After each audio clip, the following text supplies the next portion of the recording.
This is Birthing at Home, a podcast. I'm Elsie, your host.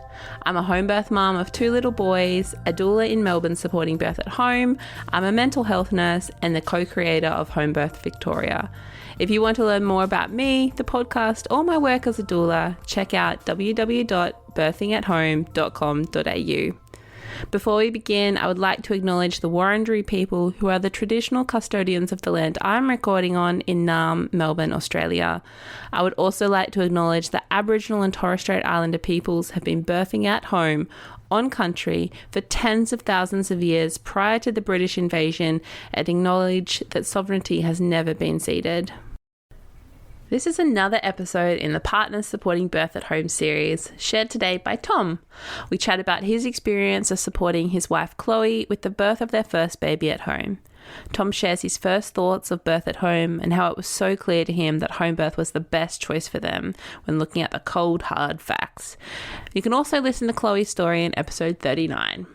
Please make sure to share this episode with other dads or partners that will be supporting birth at home. Enjoy! Welcome, Tom, to Birthing at Home, a podcast. Oh, thanks.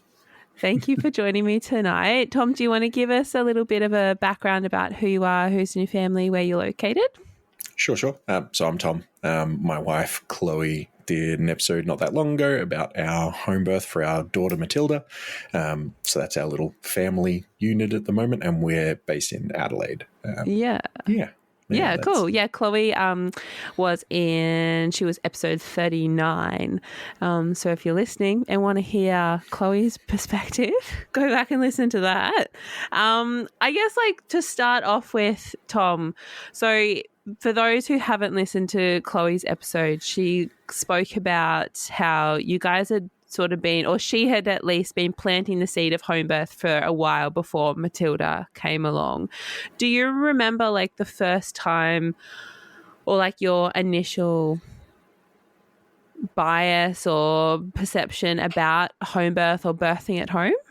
Yeah. Initially Chloe really wanted to do free birth. This is back when we were living in Melbourne, and well before we had even started to consider trying to conceive and that kind of thing. And that honestly scared the hell out of me. I was like, oh God. I knew all of the reasons why free birth is kind of the powerhouse, or it has the attraction that it does. It's the natural thing.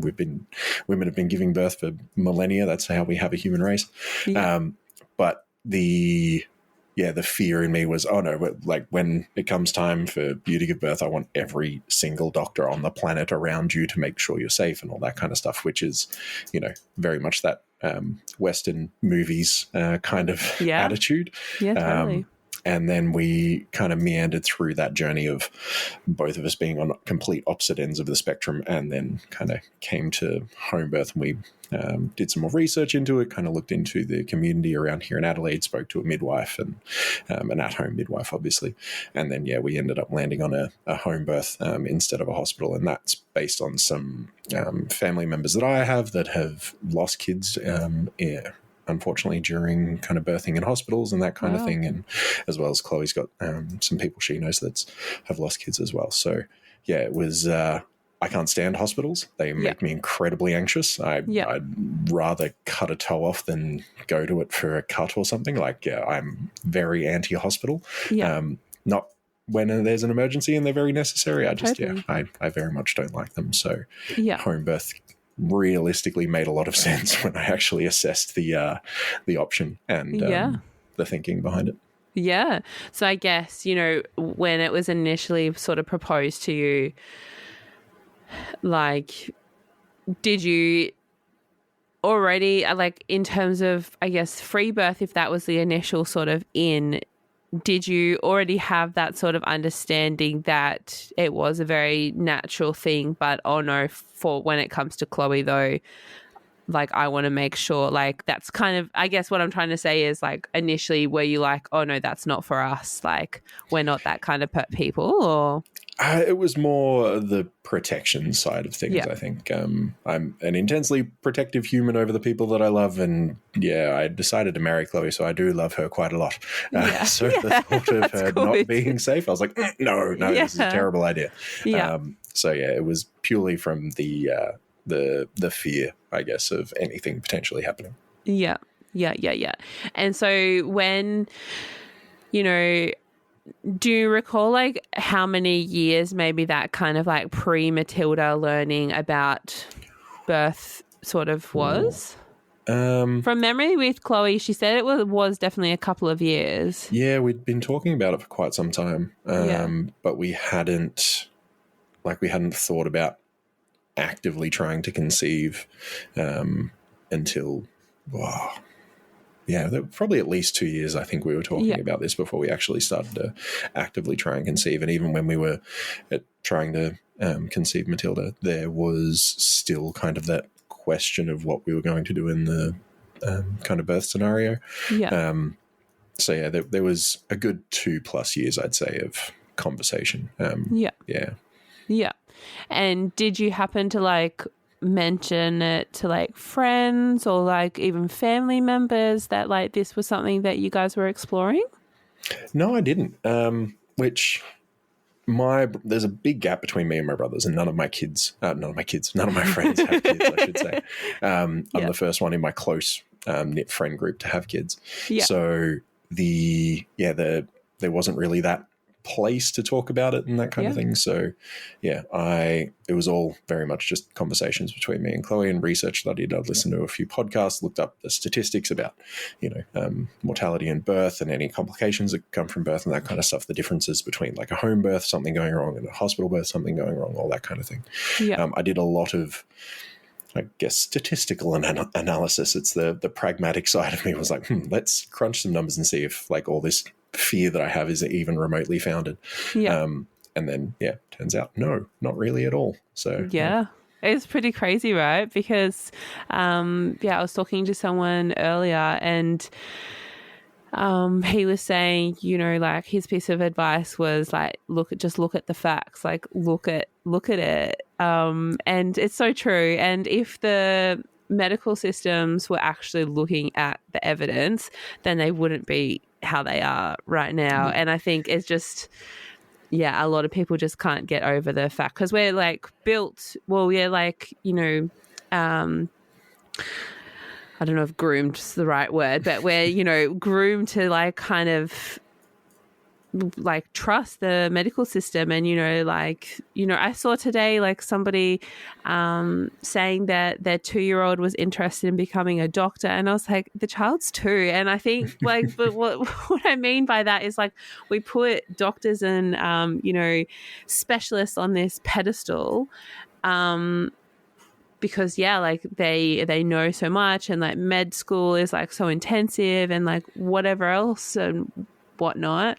But at the end of the day, they're just literal humans and they fall trap to the same like cultural stuff that non-medical people do, so the same cultural biases. So and if they're the ones making the guidelines and policies and making decisions, then it's not all rainbows. The Western medical system is very intensely risk averse. So anything they can do to control that level of risk or that potential for a poor outcome, being like death, essentially being the worst possible outcome, they will do to avoid that. But then obviously there's other impacts from, interfering with birth and all that kind of thing that will lead to other issues. But, it doesn't lead to death in most instances. So they're like, that's great. But there's not that kind of broader view or that more, I guess, can't think of the word, holistic view. That's what I'm looking for. Yeah, absolutely. And so, crunching numbers and that kind of stuff, was there any like particular resource or thing that you did that did really help? There was just like a simple Google. You look at the, I think it's the Bureau of Statistics or whatever it may be, and you just look at the actual results of, home births versus in-hospital births, that kind of thing, and then the amount of births that end up being like a C-section or something like that. And you look at the private system versus public system, and if you go with a private hospital, then the number of C-sections goes way through the roof. It's like some obscene percentage. I'm going to say like 80 to 90%, but please don't quote me on that. It's pretty high, and it also like varies between obstetricians, between hospitals, which is like so wild, because at least here in Melbourne, for the public hospitals, like you get zoned to a hospital, so you can't just like pick and choose which hospital you go to. It's just like luck of the draw, like where you live, what you're zoned to. So that's pretty much the same in everywhere in Australia, as far as I'm aware. It's like wherever you live, the closest hospital is the one you're going to. So it was it's, I don't know, it's a flawed system in my opinion. Agreed. And so, you know, working up to like labour and the birth of Matilda, was there anything that you kind of like started to look into, like to prepare, or like did Chloe like give you instructions on like what you had to do or what you were meant to be doing? Because obviously Matilda came along much quicker than anticipated. Oh, yes, very much so. But like pre that quick labour, what were your jobs? What were you allocated to do? I was allocated getting the birth pool inflated and then filled, which I did. Excellent. And then she ended up being born in the shower. Yeah, so that's right. That was a really helpful thing that I did that we didn't use at all. No, we didn't. We had a bit of a plan about, you know, we're going to set up a nice space, have some music going. We had like printed and laminated a birth plan, all that kind of thing. Yeah. But it all happened so very quickly that went out the window, and we just did what worked. Which was Chloe being in the shower under the nice hot water, and like, I'm not going to say happy about it, but it was a much more comfortable experience that way. And she just went from, my water's broken, to like in transition and full labor just so quickly. It was kind of astounding. And I don't think we realized that. I certainly didn't realize that because I was half asleep. I got woken up at 2:15 and with my water's broken. I went, oh, wow. Okay. Yeah. And off we went. So it was, but leading up to it, we did some courses. I think it's core and floor was the course that we did. And so I was, you know, looking out for the signs about when going through transition, go all into yourself kind of thing, and into that primal mode. I was looking for that, and I think I saw it, but then Chloe was still talking to me. So so mixed messages. Yeah, exactly. It was very much it was an incredible and exactly not what I thought it was going to be. So as much as I thought we were prepared, I wasn't as prepared as I thought I was, for sure. Which is why I'm very glad we had our midwife. She was my kind of, I guess, sounding board. I just watched her, and however she was reacting, I was keying into that while trying to pay attention to Chloe the whole time. Our midwife asked me before the birth, she's like, oh, you know when to call me? And I jokingly said, when Chloe starts to moo, I call you. And that's I called her before Chloe started mooing, and lucky I did, because I think active labor was 8 minutes or something crazy. Like so wild. And like during that pregnancy stage, like, did you come across any particular fears? Like, because you'd already sort of had in your mind said, well, maybe we'll choose home birth, you know, maybe that would be the path. But like during the pregnancy, did anything in particular come up for you that, you know, you had to like work through? Not really. Initially, Chloe was very unwell. She had hyperemesis. Thank you. Yeah. And so she was very unwell for the first trimester. So 10, 12 weeks of just her feeling horrible. So that took up all of my attention for that entire time. So luckily at the time I was working from home, so I was able to work from home and look after her. So I was juggling full-time work and full-time caregiver effectively.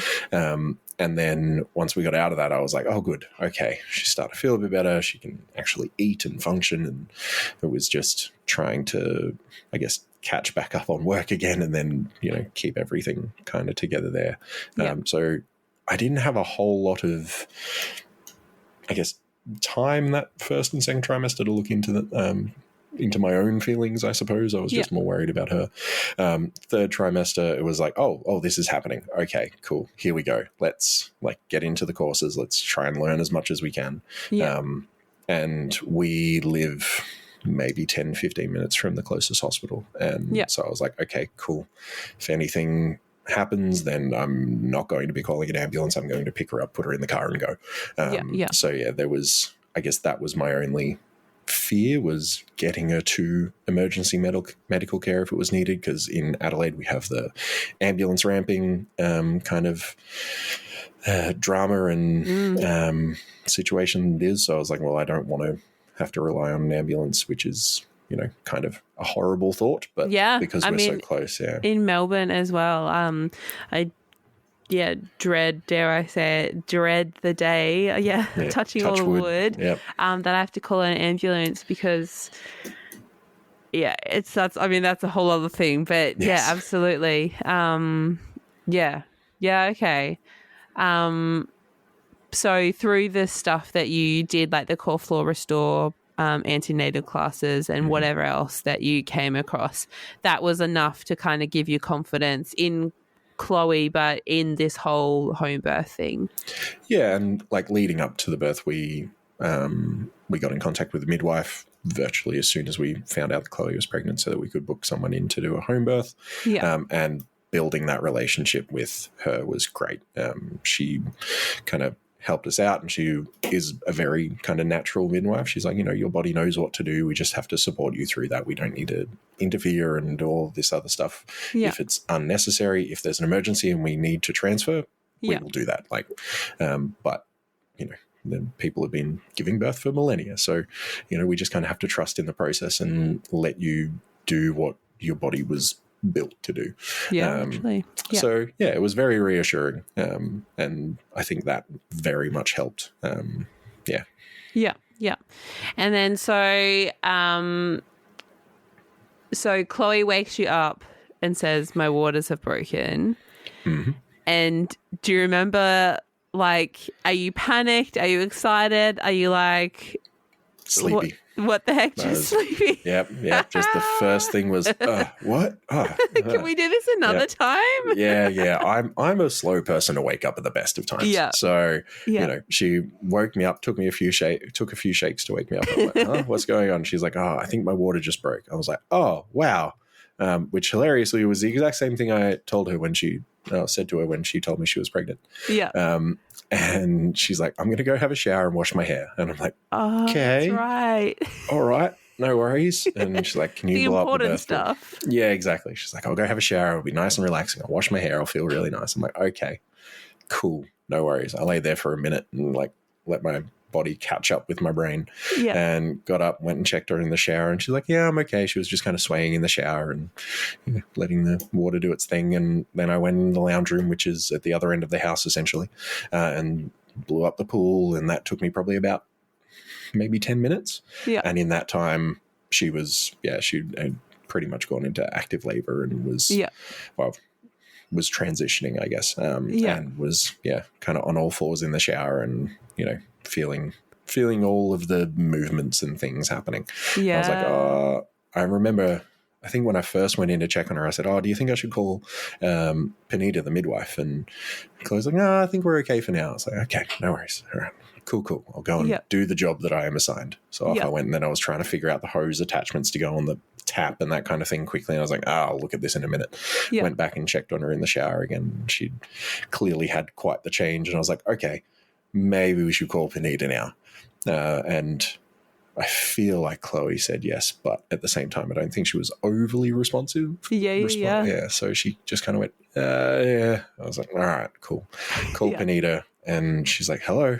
And told her, we're in labor, waters are broken, Chloe's in the shower. And Panita, also very sleepily, is like, do you need me to come now? And I was like, I said, Chloe, do you think Panita needs to come? And Chloe's response was something along the lines of, I don't know, in groan. And then Panita on the other end said, okay, I'm on my way. No worries. Cool. Happy days. So off she went, and then we were in there for a little while, and then, hanging out in the bathroom, and I was just putting the water over Chloe's back and stuff. Said, "Oh, I'm going to go and unlock the front door." Put the shower head back in its holder, went around, unlocked the front door so Panita didn't come in straight away, and then came back. And in that time, Chloe's like, "You were gone forever." I was like, "Oh, maybe 30 seconds. I promise I'm right here." And we just kind of went through that process. I remember my feet being on fire because I was like crouching down in the bathtub. And I'm a large human. I know you don't record video, but I'm like 6'1", 130 kilos. So I'm a big dude, and my feet were on fire. And I was just like, okay, we got this. This is fine. Everything's fine. My feet don't matter. I'm just going to hang out here. And then I was like, Panita's taking a while. I called her and she was like around the corner. And she, kind of got there, and when things progressed even further, and Panita left the room to call the secondary midwife to come and be her support, and then Chloe said, "I feel the head," and I said, "Where?" Which is a really silly thing to say. Where do you think the head's going to be, Tom? And then Panita comes running down the hallway, turn the water off, because she was in the shower, not the bath, so we had to have the water off to make sure Matilda didn't aspirate any water. And then before that, Panita told Chloe that the water would have to go off when bubs started to come out and stuff, and Chloe replied with, "That's bullshit," because that was the only thing that was really helping her through the process.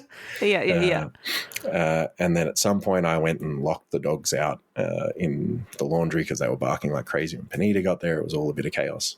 And then I don't know, how do you want me to go through keep going. Cool. This is great.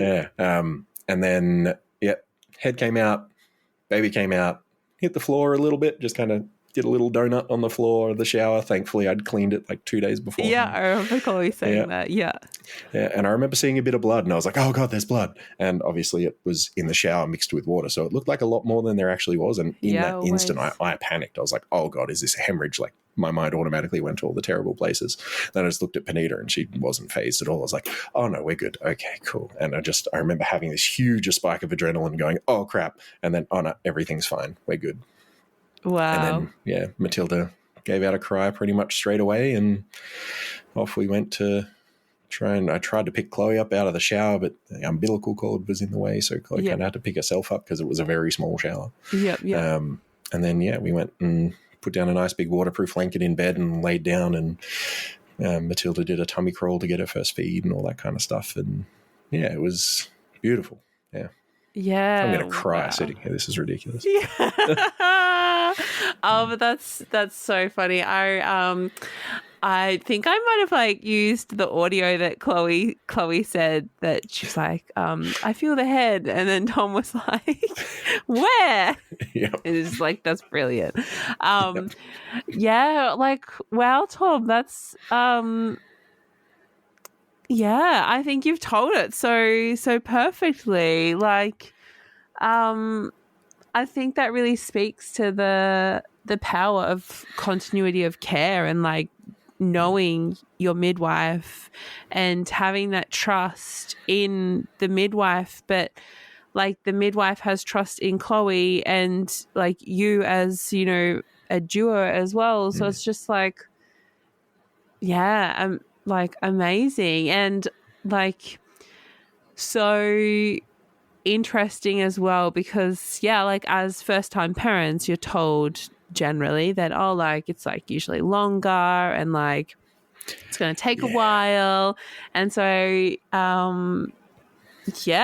did such a good thing by being kind of reading the room, being I actually think that maybe we do need to call Panita. It was very, very sudden and unexpected. Although Chloe, her mum had a very quick first birth, and then I think the second one was even quicker with her brother. So and I have no idea about my birth story. I know I was born via cesarean, but outside of that, I've got no idea how I came around. But it was astounding. Wow. And from the perspective of Dad you know, those early hours, those early days, like thoughts, feelings, how would you say it was? It changes your brain, and it changes the way you think. Like prior to this, I was like, I can't love anyone more than I love Chloe. No way. Like, no chance. But I don't think I love Matilda more than I love Chloe, but it is an incredibly different type of love. Yeah. Like, that little human is just my entire universe. And that kind of starts from the beginning. Like, you first hold your kid, and we did skin to skin and that kind of thing. And I was just like, wow. Like this tiny little critter is just like a part of you, which is it's an incredibly alien yet perfectly human concept. So and a lot of people I've heard like take a little while to connect and all that kind of stuff. And it took me probably a couple of days to really connect to Matilda, because obviously, she's been part of Chloe, literally growing inside of her. And so that, the outside world was just a complete shock, but just being able to hold her and interact with her outside of feeling her kick against Chloe's stomach and that kind of stuff was, pretty boggling. I was very lucky. The company I was working for at the time had a pretty great parental leave policy, so I had 8 weeks off and just got to be home and be dad and help Chloe. And she was able to really kind of rest and recover. Not that she did. She got up after like 12 hours and started doing stuff, because that's the human she is. And I was like, you should probably stop that. And she's like, I'm just going to go and do this. I'm just going to. So, okay, dear. You should be resting. And so, but it was crazy to just have this tiny little human in the world now, and just completely changes your view on your role in the world. 100%. Like, to finish up, like, if another dad or partner or like somebody was asking, like, for advice on, like, if they were on the fence about home birth, is there something that you would say to them? Like, what would you say to them?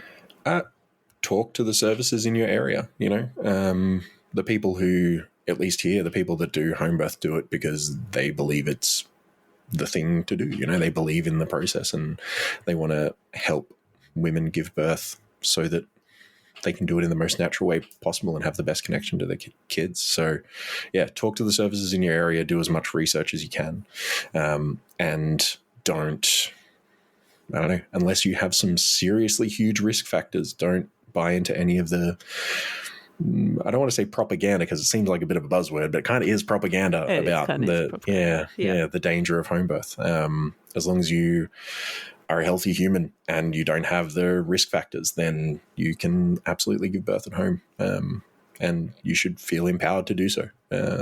And if your partner is so set on that, then by all means listen to them and do the research together. Do a bit on your own if you feel like you have questions that might be a bit awkward to talk with your partner about. But do the research, and there's probably a reason your partner wants to do home birth, and try and find out that reason as well. Yeah, that's perfect. Thank you so much. Is there anything that you really wanted to talk about that we didn't talk about, or anything like that?